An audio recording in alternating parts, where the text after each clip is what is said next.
Kaya naman tukso na yung dinadaanan sa buhay. Kapatid, ito man ay bahay, lalaki, bahay, lalaki. Ano mga klase? Katanyagan, glory, at yung pera. Ano mo tingin mo sa pera? Kaya nasa iyo kung paano mo tingin ang pera.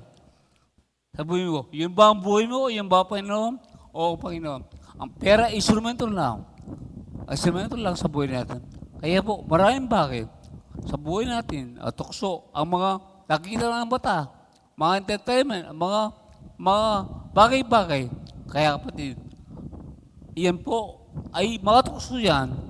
At tayo po'y akita sa Facebook, maraming mga bagay na kung minsan yun po ay TV, unti-unti na nagtatanim ng mga negatibo sa ating mga buhay. At tayo po ay unti-unti na naging malabo ang ating ugnayan, relasyon sa spiritual na bagay sa Panginoon. Kaya lagi natin bigyan ng ating sarili, ng salita ng Diyos.